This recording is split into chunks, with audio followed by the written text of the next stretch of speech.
Completely. I think what was so lovely about it is I could come back, sort of briefly say hello to the character again, and not shoulder that same responsibility. For me, it felt more like a family reunion than it felt like coming back and playing a character. Because the character and the little bit that I have, I think also what's so lovely about it is that it's a part of the character that we didn't get a chance to see a lot of in The Lord of the Rings. Because in The Lord of the Rings, once the journey starts, the burden that character has to hold gets more and more intense throughout the films.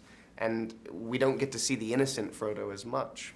So it was lovely to come back and sort of play the youthful, the Hobbit that is unaware of the future that is in front of him. And yes, indeed, not to have to, encapsulate the entire character arc. It was lovely to just come in briefly.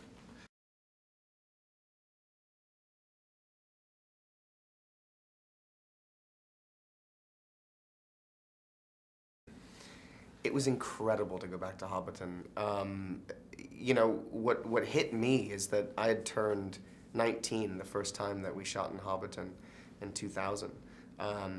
And I was 30 last year when I was back in Hobbiton again. It was magical. I think what was so extraordinary about that particular location, I think in some ways above all of them on the rings, was how real it was. It felt like a real place.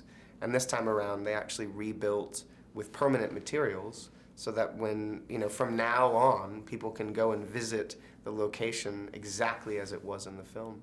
So it was quite beautiful. It brought back so many memories, just walking around and seeing the Hobbit holes. It was totally transportive. It was quite extraordinary.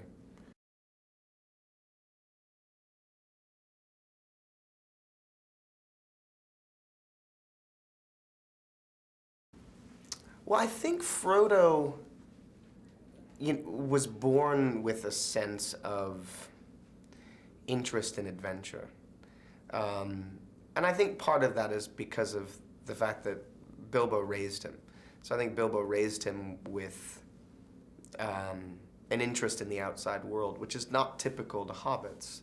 Hobbits aren't supposed to be interested in the world outside of Hobbiton because it's uncomfortable and it's potentially dangerous. And they like the comfort of home and knowing where everything is and that they're safe and insulated. And that's ultimately what Bilbo starts as. And it's kind of lovely to see the beginning in this film, understanding that Bilbo's roots were actually much more Hobbity than he ultimately became. He was a character that had no interest in adventures or, meeting elves or dragons or any of those things. It was entirely uncomfortable to him. But obviously, over the course of that journey, he finds a lust for adventure and travel and instills those things, I think, upon Frodo. So their differences are that I think Frodo was kind of born with an interest, whereas Bilbo had to discover that interest. But I think the characters that you meet in The Lord of the Rings, that Bilbo of that time, the 111th-year-old Bilbo and Frodo, are actually quite similar. They share a sort of common interest in the outside world, and a lot of that, I think, came from Bilbo onto Frodo.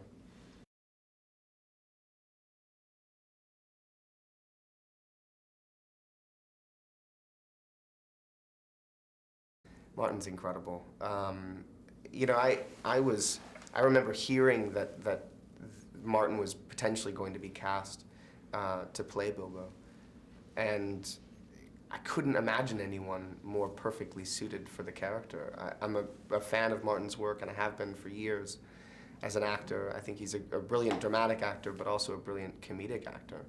And I think he encapsulates all the things that make Bilbo who he is. I think he's a perfect follow-up to Ian Holm. Ian's performance was so iconic in the way that he embodied the character. And I think all of the things that make Bilbo who he is are sort of attributes that come very naturally to Martin. And after seeing the film twice now, he's extraordinary. You know, he's the heart of the film. He is sort of he's the human element to a certain degree. He's the audience because everything is happening to him along this sort of journey and on this adventure. He's wonderful. It's a really delightful, heartfelt performance, and I can't wait to see the other two films to see where it goes and to see how he changes.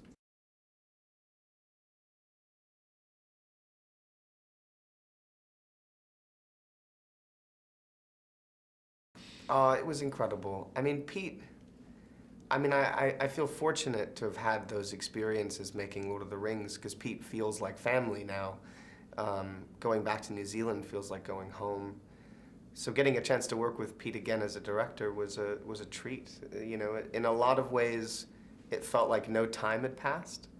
Being on set and sort of getting direction from him was so transportive. I felt like in some ways, it was only yesterday that we were doing scenes from Lord of the Rings. I remember going to Bag End for the first time on this and shooting on the Bag End set and looking around and kind of having that feeling of time travel. Like, suddenly we're here again. It was really extraordinary. And Pete this time around was, I don't think I've ever seen him so relaxed and so at ease and almost jovial. You know, those are elements that I know of him. And I'd certainly seen that before. But I think, you know, the intensity of the Rings experience was all-encompassing, I think, for all of us, you know, and for him as a director, his responsibility was so intense. You know, it was all unpaved ground. A lot of what we were trying to accomplish had never been accomplished before. And I think he really shouldered the stress and that sense of responsibility. And I think this time around, so much of Middle-earth and what we had done had been established. So I think it was an easier experience for him. And it was delightful to see. It was lovely to come to set and to see him so relaxed. And he's even said it's the most fun he's had making a film ever, which is really, really wonderful. So it was great to come back and to feel that similar sense of just sort of joviality and fun. It was great.